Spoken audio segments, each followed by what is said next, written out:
Olá a todos, a paz do Senhor Jesus. Sejam todos muito bem-vindos a mais um devocional Palavra Viva. Que Deus abençoe grandemente a sua vida. Estamos iniciando aí mais uma semana de muito trabalho, mais uma semana debaixo da graça de Deus.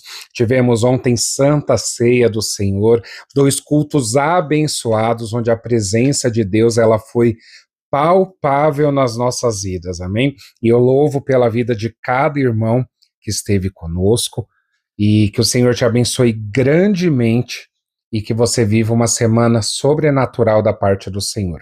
Amém? Vamos orar nessa hora, vamos consagrar este dia ao Senhor.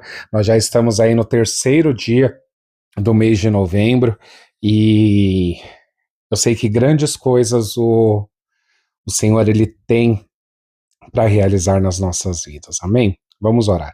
Maravilhoso eterno Deus, Pai querido. Senhor, nessa hora, Pai, estamos começando mais uma semana debaixo da Tua graça, debaixo da Tua bênção, debaixo do Teu poder, debaixo da Tua unção, debaixo da Tua direção, Pai. Por isso eu quero agradecer a Ti, Pai, pelo final de semana, por tudo que o Senhor fez, Pai. Quero agradecer a Ti pela vida de cada irmão, cada irmã que está conosco aqui neste devocional. O Senhor tem feito grandes coisas no nosso meio e por isso nós estamos alegres, Pai. Por isso nessa hora nós consagramos este dia a Ti, Senhor. Vai na nossa frente, abrindo o caminho para nós passarmos. Que seja uma semana, Pai, de portas abertas e de milagres, em nome de Jesus. Cada um que está colocando, Pai, o propósito diante do Teu altar. Cada um que está planejando esta semana com sonhos, com projetos. Ah, Senhor, em nome de Jesus, derrama, Pai, da Tua bênção, da Tua direção sobre os Teus pequenos nessa hora, em nome de Jesus. E eu peço, Pai, visita os enfermos nessa hora, em nome de Jesus, todos aqueles que estão hospitalizados, todos aqueles que estão com enfermidade, visita nessa hora do alto da cabeça à planta dos pés, visita, Pai, a Joyce, o Guilherme, Senhor, em nome de Jesus, ministra a cura, Pai, sobre a vida deles nessa hora, que eles sejam restaurados em nome de Jesus, visita, Pai, o Alexandre nessa hora, Pai, toca nele do alto da cabeça à planta dos pés, que toda alteração, Pai, no sistema imune, que caia por terra, em nome de Jesus, visita a Kelly nessa hora, a mente dela, em nome de Jesus, Pai, faz um milagre, entra com a libertação, com a transformação, em nome de Jesus, e eu te apresento, Pai, junto com os teus pequenos, todos aqueles que estão, Senhor, com qualquer enfermidade, Pai. Nessa hora, envia um anjo da cura, Pai, e visita cada um do alto da cabeça à planta dos pés, que nesta semana sinais, prodígios e maravilhas aconteçam, que o Teu sobrenatural seja realizado, Pai, na vida dos Teus pequenos, em nome de Jesus, e que esta semana o Teu povo conte o testemunho do milagre, o Teu povo conte o testemunho da mudança, da transformação, Pai, porque eu creio que o Senhor vai mostrar grandemente o Teu poder nesta semana sobre as nossas vidas. Ah, Senhor, e nessa hora, consagra, Pai, a Tua palavra, fala conosco, Pai, através da Tua palavra, abre a porta da palavra, Senhor, e usa os meus lábios para transmitir a Sua mensagem, para falar ao coração dos Teus pequenos. É isso que eu te peço e te agradeço, em nome de Jesus. Amém. Amém. Glória a Deus. Palavra de hoje, 1 Reis, capítulo 19, versículo 1. Glória a Deus. Diz assim a palavra. Acabe contou a Jezabel tudo o que Elias havia feito, incluindo o modo como havia matado todos os profetas de Baal. Por isso, Jezabel enviou esta mensagem a Elias: que os deuses me castiguem severamente, se até amanhã, nesta hora, eu não fizer a você o que você fez aos profetas de Baal. Elias teve medo e fugiu para salvar a vida. Foi para Berseba, uma cidade de Judá, e ali deixou seu servo. Depois foi sozinho para o deserto, caminhando o dia todo. Sentou-se debaixo de um pé de giesta e orou, pedindo para morrer. Já basta, Senhor, disse ele. Tira minha vida, pois não sou melhor que meus antepassados que já morreram. Então ele se deitou debaixo do pé de giesta e dormiu. Enquanto dormia, um anjo o tocou e disse: Levante-se e coma. Elias olhou em redor e viu perto de sua cabeça um pão assado sobre pedras quentes e um jarro de água. Ele comeu, bebeu e se deitou novamente. O anjo do Senhor voltou, tocou-o mais uma vez e disse: Levante-se e coma um pouco mais. Do contrário, não aguentará a viagem que tem pela frente. Versículo 8. Elias se levantou, comeu e bebeu, e o alimento lhe deu forças para uma jornada de 40 dias e 40 noites, até o monte Sinai, o monte de Deus. Ali encontrou uma caverna onde passou a noite. Então o Senhor lhe disse: O que você faz aqui, Elias? Ele respondeu: Tenho servido com zelo ao Senhor, o Deus dos exércitos. Contudo, os israelitas quebraram a aliança contigo, derrubaram teus altares e mataram todos os teus profetas. Sou o único que restou e agora também procuram me matar. Versículo 11. Saia e ponha-se diante de mim no monte, disse o Senhor. Enquanto Elias estava ali, o Senhor passou e um forte vendaval atingiu o monte. Era tão intenso que as pedras se soltavam do monte diante do Senhor, mas o Senhor não estava no vento. Depois do vento houve um terremoto, mas o Senhor não estava no terremoto. Depois do terremoto houve fogo, mas o Senhor não estava no fogo. E depois do fogo veio um suave sussurro, versículo 13. Quando Elias o ouviu, cobriu o rosto com a capa, saiu e ficou na entrada da caverna. E uma voz disse: O que você faz aqui, Elias? Ele respondeu outra vez: Tenho servido com zelo ao Senhor dos exércitos, o Deus dos exércitos. Contudo, os israelitas quebraram a aliança contigo, derrubaram teus altares e mataram todos os teus profetas. Sou o único que restou, e agora também procuram me matar. Então o Senhor lhe disse: Volte pelo caminho por onde veio e vá para o deserto de Damasco. Quando chegar lá, unja Azael para ser rei da Síria. Depois unja também Jeú, neto de Ninsi, para ser rei de Israel.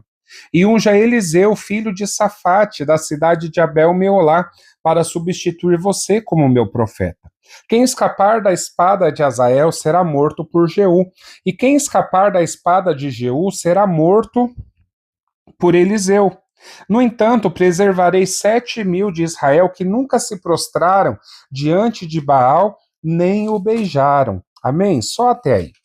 E eu li todos esses 18 versículos para que a gente possa entender todo o contexto de como foi a fuga, né, de Elias para o monte, tentando fugir de uma ameaça que ele recebeu. Elias, ele tinha feito um grande feito, né? Ele havia matado os profetas de Baal, os falsos profetas que serviam à mesa de Jezabel, a espada. Ele havia feito um desafio e o Deus que respondesse com fogo, verdadeiramente esse era Deus. E o nosso Deus, o Senhor dos Exércitos, respondeu com fogo naquele desafio. Tanto que os profetas de Baal responderam, né, eles reconheceram que o Senhor verdadeiramente era Deus, se prostraram e adoraram, e mesmo assim Elias fez o que Jezabel estava fazendo com os profetas do Senhor. Ele matou todos a espada. Foi um grande feito, foi uma grande obra que o Senhor usou Elias para realizar. E Jezabel, né, Acabe, ele contou tudo para Jezabel. Ele fez Jezabel saber tudo que Elias tinha realizado, tudo que ele tinha feito, e ela disse que faria o mesmo com ele. E é aí que começa a saga de Elias, a fuga de Elias, depois de uma grande vitória, uma das grandes vitórias que nós vemos na palavra de Deus.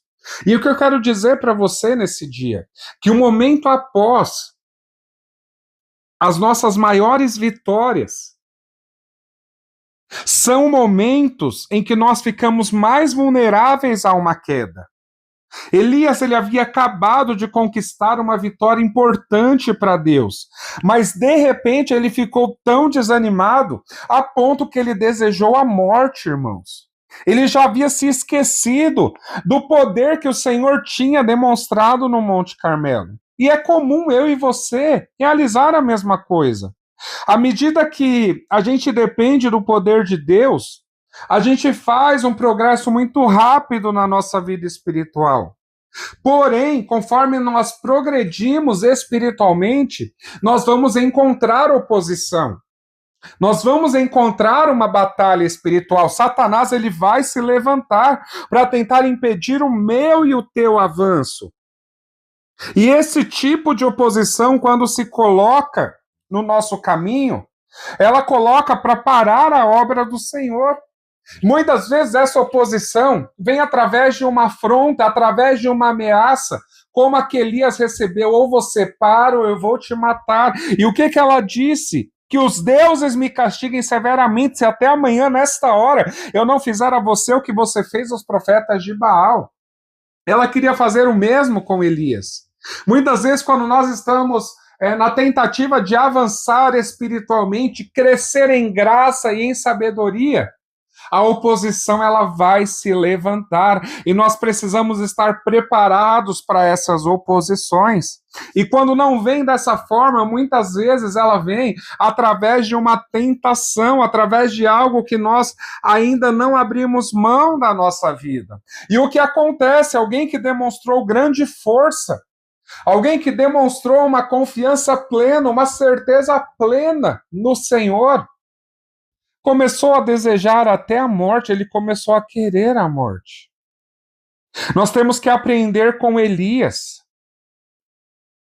E seria muito sábio, irmãos, da nossa parte, considerar que as nossas vitórias, elas também são um sinal de alerta, para nós renovarmos a nossa dependência de Deus. E essa dependência, ela vai nos ajudar a experimentar um sucesso após o outro na nossa vida. Porque, de fato, toda a nossa confiança está no Senhor. A palavra fala que depois da ameaça, Elias teve medo e fugiu para salvar a vida. Ele foi embora. Ele andou um dia inteiro no deserto, achou um pé, uma árvore para descansar. Ele sentou-se debaixo e orou pedindo a morte. Ele não pediu, olha o extremo. Olha como afundou a fé de Elias, depois daquela grande conquista, mas por conta de uma ameaça. Olha como afundou, olha como ele caiu. É assim que muitas vezes o desespero, ele afeta a nossa alma. E a gente começa a conversar coisas doidas com o Senhor, como exemplo, pedir a morte. Ele falou: Senhor, é melhor eu morrer porque eu não sou melhor do que os meus antepassados. E ele estava servindo ao Senhor, ele estava agradando o coração de Deus. Deus é tão maravilhoso porque tem certos tipos de oração que a gente faz que eu acredito que Deus, ele não escuta. Ele estava no calor da emoção. Ele estava desesperado naquele momento, por conta daquela ameaça, ele só queria fugir. Ele: já basta, Senhor, tira a minha vida, pois não sou melhor que meus antepassados que já morreram. E quando a gente olha isso, a gente vê o desespero que tomou conta da alma de Elias. E talvez você já começou esse dia com um desespero na sua alma. Talvez você está falando tantas coisas aí para o Senhor, que você não vê saída, que você não vê um amanhã proveitoso, que somente você está buscando e você está cansado, cansada disso, de lutar sozinho, de lutar sozinha. Ei, o Senhor, ele te viu neste dia. O Senhor, ele ouviu o teu clamor e ele está enviando a resposta para você nessa hora. Sabe o que ele fala para você? Ele manda você levantar e comer. E ele prepara o que você vai comer. Elias olhou ao redor e viu, perto da sua cabeça, um pão assado sobre pedras quentes e um jarro de água. Ele comeu, bebeu e se deitou novamente. Aquilo que vem do Senhor é para nos fortalecer, não é para nos matar. Deus, ele até permite certos tipos de fuga para nós. Deus, ele até permite algumas situações porque é o desejo dele nos dar livramento. E quando nós olhamos para Deus, a gente recebe aquilo que ele nos dá. A gente se alimenta com aquilo que ele nos dá, nós somos fortalecidos. Mas a dor na alma de Elias, a tristeza dele, porque para a pessoa pedir a morte, ela está muito triste, ela está muito angustiada, ela está muito amargurada.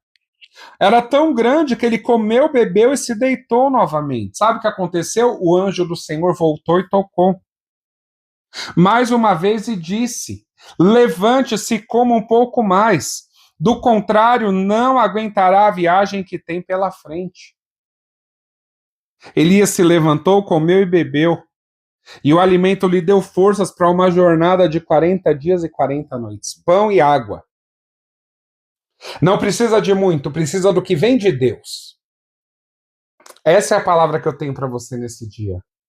Não precisa de um grande banquete. Precisa de um banquete que venha dos céus, do Senhor. E é isso que ele está fazendo neste dia. Enquanto eu estou ministrando esta palavra, o Senhor fala que ele está tocando na tua vida, está te fortalecendo, está te colocando de pé, porque ele fala que a tua caminhada na terra será longa ainda. Não é hora de você morrer, não é hora do Senhor te levar, te recolher dessa terra, não. Ainda é tempo para você viver coisas com o Senhor, ter experiências sobrenaturais com Deus, em nome de Jesus. Depois de grandes vitórias, parece que a gente se acostuma com o poder de Deus, mas o Senhor fala que ele faz tudo novo na tua vida nesse dia. Você crê nisso em nome de Jesus? Então se levanta e se prepara para viver, porque o teu caminho será sobremodo longo, em nome de Jesus. Todos nós podemos ficar inseguros. Isso é algo comum entre o ser humano. Elias, ele duvidou de si mesmo enquanto ele fugia de Jezabel. Mas Deus, ele cuidou de Elias de uma forma que muitas vezes nós não conseguimos cuidar do nosso irmão. Ele cuidou de uma forma amorosa, ele cuidou de uma forma paciente, mostrando para Elias que ele não estava sozinho. Sabe o que o Senhor está falando? Que ele entende a sua dor, ele entende o seu lamento, ele entende a sua frustração. Por isso ele está mandando algo para te fortalecer neste dia. O Senhor fala que esta segunda-feira é um dia de fortalecimento da parte dele para a tua vida. Se for necessário, pare, durma, descanse, mas realinhe a sua rota. Não fique pensando em morrer, não fique pensando em desistir, não deixe essa insegurança controlar e dominar a sua vida a ponto de você perder a fé. Elias quis fugir, o Senhor não interviu, o Senhor deixou ele fugir. Só que ainda tinha algo para Elias realizar. Quando ele andou 40 dias e 40 noites, chegou até o Monte Sinai, o monte de Deus, ali ele achou uma caverna e entrou. Quando ele entrou na caverna, passou a noite, o Senhor disse: o que está fazendo aqui, Elias? Nessa hora o Senhor te pergunta: o que você está fazendo nessa caverna? O que você está fazendo nessa situação? O Senhor fala que ele envia ajuda para você poder enfrentar esse momento difícil na tua vida. Ele é socorro bem presente na hora da angústia, só que ele fala que a obra dele na tua vida não acabou. A obra dele na tua vida não acabou. Você que crê nisso, coloque aí no comentário: a obra de Deus na minha vida não acabou. Em nome de Jesus. O Senhor mais uma vez perguntou: o que você faz aqui, Elias? Ele veio com toda aquela conversa lá que nós já lemos. Tenho servido com zelo ao Senhor, o Deus dos exércitos. Contudo, os israelitas quebraram a aliança contigo, derrubaram teus altares e mataram todos os teus profetas. Sou o único que restou e agora também procuram me matar. O Senhor deixou ele falar. Deus, ele deixa a gente falar. Só que tem coisa que Deus, ele não dá ouvido. Por isso que a gente tem que ter cuidado com o que a gente... Elias ainda tinha que continuar o seu ministério. O Senhor falou para ele, volte pelo caminho por onde veio e vá para o deserto de Damasco. No desespero, nós não conseguimos enxergar saída. E muitas vezes o caminho que era para a gente andar uma vez só, a gente tem que andar 2 vezes. Ele andou 40 dias e teve que voltar pelo mesmo caminho e ungir os reis e o profeta para continuar no seu lugar. E o Senhor ainda falou, porque Elias achava que ele estava sozinho. O Senhor falou, ei, ainda tem 7.000. Ainda mantive 7.000 que não se dobraram a Baal. Eu entendo Elias nesse ponto. Porque tem batalhas que a gente passa que parece que nós estamos sozinhos. Mas sempre tem alguém que não se dobrou a Baal. E o Senhor manteve mais 7.000 que não se dobraram, nem comeram do seu banquete, nem o beijaram. Permaneceram fiéis ao Senhor, que diante da luta, diante da prova, diante da perseguição, diante da tragédia, eu e você possamos permanecer fiel ao Senhor e não se dobrar a Baal. Mantenha-se firme no Senhor. Amém? Sela essa palavra na tábua do teu coração. O Senhor falou com você? Então envia ela e abençoe alguém que precisa dessa mensagem e saia dessa caverna para viver o novo com Deus. Amém? Deus te abençoe e em breve estou de volta com mais um devocional Palavra Viva. Até mais.